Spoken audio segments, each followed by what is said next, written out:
ഉണ്ണി ബാലകൃഷ്ണന് പകരക്കാരനായി റിപ്പോർട്ടറിന്റെ വമ്പൻ നീക്കം. മാതൃഭൂമിയിൽ നിന്ന് അഭിലാഷ് മോഹനെ ചാടിച്ചു.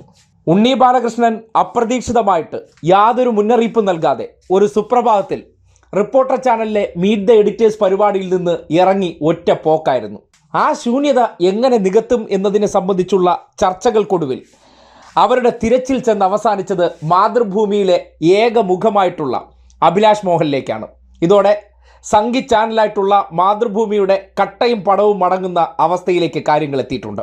അഭിലാഷ് മോഹന് വമ്പൻ ഓഫറാണ് റിപ്പോർട്ടർ ചാനൽ നൽകിയിരിക്കുന്നു എന്ന വിവരമാണ് പുറത്തു വരുന്നത്. നിലവിൽ മാതൃഭൂമിയിൽ വാങ്ങിക്കൊണ്ടിരിക്കുന്ന ശമ്പളത്തെക്കാൾ 2 ഇരട്ടി ശമ്പളം അധികം ഓഫർ ചെയ്തപ്പോൾ സ്വാഭാവികമായിട്ടും എന്ത് എത്തിക്സ് പറഞ്ഞു കഴിഞ്ഞാലും കൂടുതൽ ശമ്പളം ഒരു പ്രൊഫഷനിൽ നിന്ന് കിട്ടിക്കഴിഞ്ഞാൽ നമ്മൾ ഉടനടി അങ്ങോട്ടേക്ക് പോകുമല്ലോ.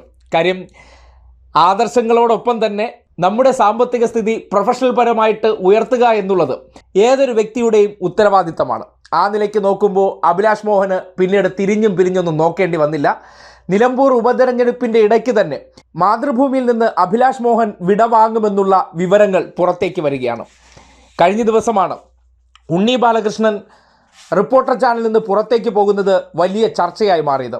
ഏഷ്യാനെറ്റിനെ മറികടന്ന് റിപ്പോർട്ടർ ചാനൽ ടാം റേറ്റിംഗിൽ 1-ാം സ്ഥാനത്തെത്തിയ സന്ദർഭത്തിലാണ് അപ്രതീക്ഷിതമായിട്ട് ഉണ്ണി ബാലകൃഷ്ണൻ ചാനൽ വിട്ടിട്ട് ഏഷ്യാനെറ്റിൻ്റെ തലപ്പത്തേക്ക് എത്തിയത്. സംഗി ചാനലായി ചാപ്പ കുത്തിക്കഴിഞ്ഞ ഏഷ്യാനെറ്റിനെ പുതുമോടിയിലേക്ക് എത്തിക്കാൻ വേണ്ടി രായി മൊയ്ലാളി നടത്തിയ നീക്കത്തിൻ്റെ ഭാഗമാണ് വമ്പൻ ഓഫർ കൊടുത്ത് ഉണ്ണി ബാലകൃഷ്ണനെ നേരെ ഏഷ്യാനെറ്റിൻ്റെ തലപ്പത്തേക്ക് എത്തിച്ചത്.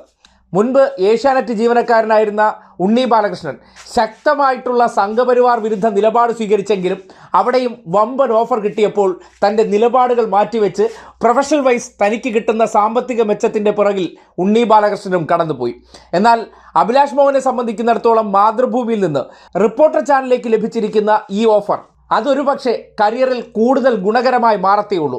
അഭിലാഷ് മോഹൻ സംഘികളുടെ ഔദ്യോഗിക ചാനലിലിരുന്ന് പലപ്പോഴും ചാനൽ ചർച്ചയിൽ തന്നെ പങ്കെടുക്കാൻ വന്ന ചില ഒട്ടകങ്ങളൊക്കെ അദ്ദേഹത്തിനോട് പറഞ്ഞിരുന്നത്, നേരത്തെ ഇരുന്ന ചാനലുകൾ പോലെ അല്ല മാതൃഭൂമി, അവിടെ ഇരുന്നു കൊണ്ട് എന്തും പറയാമെന്ന് ധരിക്കരുത്. കാര്യം അത്രമാത്രം സംഘി നിയന്ത്രണത്തിലുള്ള ചാനലായിട്ടുള്ള മാതൃഭൂമി, ആ ചാനലിൽ നിന്ന് അദ്ദേഹത്തിന് റിപ്പോർട്ടർ ചാനലിലേക്ക് വമ്പൻ ഓഫർ കിട്ടുമ്പോൾ ആ ഓഫർ സ്വീകരിക്കാൻ തയ്യാറാകുമ്പോൾ സ്വാഭാവികമായിട്ടും മാതൃഭൂമി വലിയ പ്രതിസന്ധിയിലേക്ക് പോകാൻ പോവുകയാണ്. ഇന്നത്തെ കാലഘട്ടത്തിൽ ചാനലുകൾക്ക് അവതാര മുഖങ്ങൾ കിട്ടാനില്ലാത്ത സാഹചര്യത്തിൽ നിലവിൽ പ്രേക്ഷകർ തിരിച്ചറിയുന്നവർ അവർ ഏതെങ്കിലും ഒരു സ്ഥാപനത്തിലേക്ക് മാറിപ്പോകുമ്പോൾ സ്വാഭാവികമായിട്ടും മാതൃഭൂമി ടാം റേറ്റിംഗിൽ താഴോട്ട് പൊയ്ക്കൊണ്ടിരിക്കുന്ന സന്ദർഭത്തിൽ അഭിലാഷ് മോഹൻ കൂടി ചാനലിൽ നിന്ന് വിടവാങ്ങുന്നത് വലിയ തിരിച്ചടിയായി മാറാൻ പോകുകയാണ്. ഉണ്ണി ബാലകൃഷ്ണൻ ഉണ്ടാക്കിയ ശൂന്യതയെ അഭിലാഷ് മോഹനെ ഉപയോഗപ്പെടുത്തിക്കൊണ്ട് മീറ്റ് ദ എഡിറ്റേഴ്സിൽ മറികടക്കാൻ കഴിയുമെന്നുള്ള പ്രതീക്ഷയാണ് ഇപ്പോൾ റിപ്പോർട്ടർ ചാനൽ മുന്നോട്ട് വയ്ക്കുന്നത്. തുടർച്ചയായി 2-ാം ആഴ്ചയിലും 1-ാം സ്ഥാനം നിലനിർത്തിയ റിപ്പോർട്ടറിന് അഭിലാഷ് മോഹൻ്റെ വരവ് വലിയ പ്രതീക്ഷ നൽകുന്നുണ്ട്.